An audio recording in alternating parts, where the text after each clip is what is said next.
Hi, this is Sam Pettit for Kosmic Sound, and I'm out here at our Cannington store today to show all the drummers out there how easy and affordable it is to record your drums at home and to get professional results.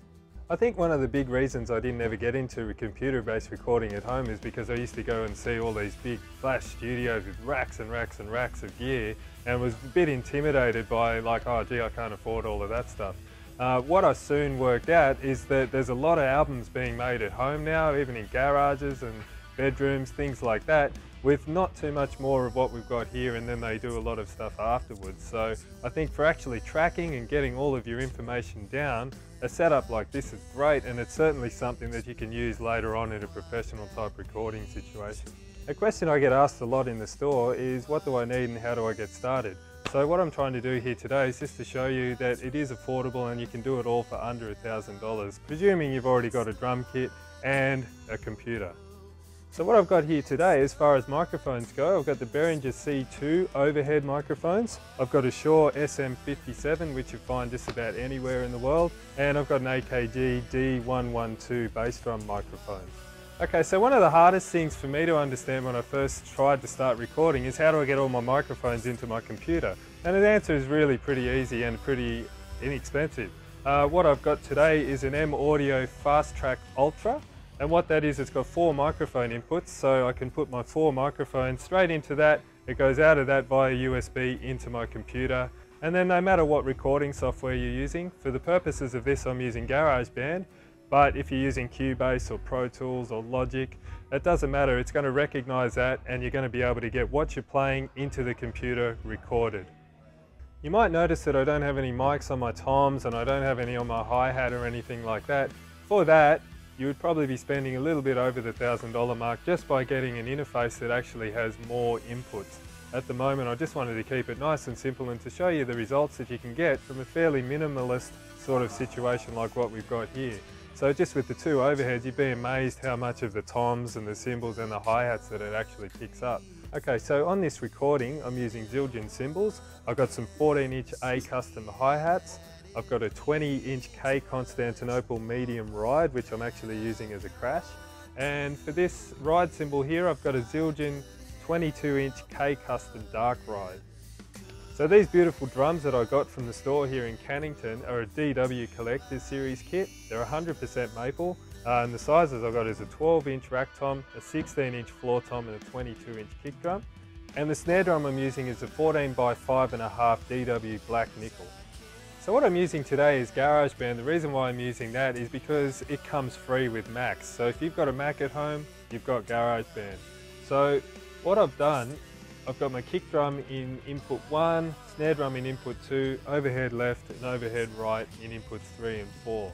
Now the thing about drummers is we always like to have something to play along with. So the great thing about GarageBand and a lot of all of this computer-based software is they have what we call loops. Now all loops are is we just drag them in and it's just a musical phrase that keeps going over and over as much as you want it to. So all of the loops in my GarageBand here are actually all quantized with a click track with a metronome. So everything's in time, so it means that everything you play, whether or not you keep those loops later on, is all going to be in time with the metronome. And it's a whole lot easier than just playing along with just that click. So with my audio interface here, it's actually got some levels on here, so I can turn up the signal that's actually coming into the interface. So I just get on there with my computer here next to me and I'll just kick my kick drum. And you can see there that the level's around about halfway. We don't want it too loud. Like I'll just demonstrate it here quickly. If I turn up the level on my interface here, and you can see it's going up into the red there, and that's what you don't want, because in the digital world that translates into distortion and you're going to have a distorted, really messy sort of sounding signal. So you want to keep it somewhere where it's in the green, maybe just touching the orange, depending on what sort of sound you're going for.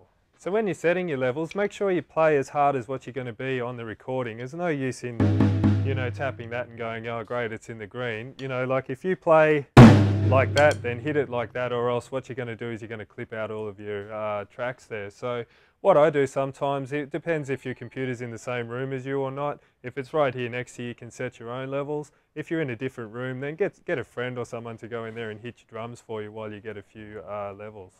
So what I've got here, I've just got my headphones plugged into my audio interface so I can hear what I'm doing. Make sure all of your tracks are armed. So the little red light there, that means that you're ready to go for recording. Okay, so I'm going to give it a go and see how we go.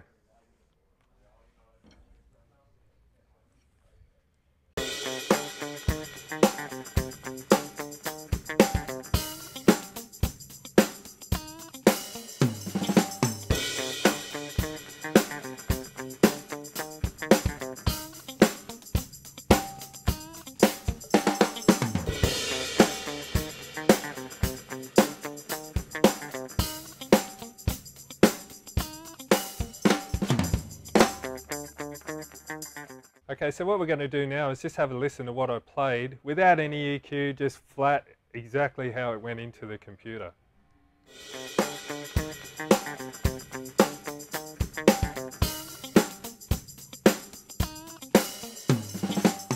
Okay, so once my information is actually in the computer as far as what I've played, then you can do anything you want to it. So what I'm going to do for the purpose of this demonstration is just do a little bit of EQing, a little bit of compressing, so that you can see that what you've played, you can listen to what it can actually sound like, you know, the potential of it. As long as your playing is good and your drums sounded good and your cymbals sounded good, then you can take it anywhere you want.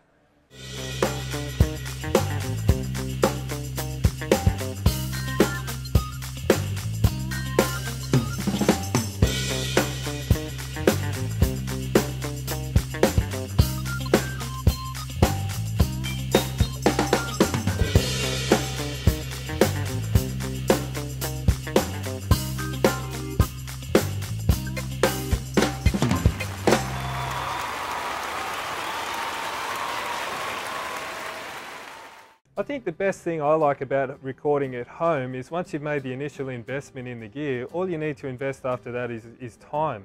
The thing about it when I've been in pro recording studios is all you're doing is you're watching the clock up in the corner and just counting your money going away while you're fixing something or whatever. I think the best thing about having something at home is if this drum doesn't sound any good or if the head doesn't sound any good on it, change the head. You know, it's as easy as that. And all it's going to cost you is your time. It's not going to cost you any money. As long as you've got some good gear and you like the sound of it and it sounds good in your room, then it's going to sound good on your recordings. I'm lucky enough here that I'm playing these beautiful DW drums and all these great Zildjan cymbals which sound great. And I think what I'm trying to say is that if it sounds good here, then it's going to sound good on the recording. So thanks for spending some time with me, and hopefully I've taken a little bit of the mystery out recording your drums at home. All of this stuff is available here. I work at the store full time, so if you ever need any more information, I'm only a phone call away or a visit into one of our stores into Kosmic Cannington or Kosmic Osborne Park. Or if you wanted to just grab the gear, check out our online store at www.kosmic.com.au. Thank you.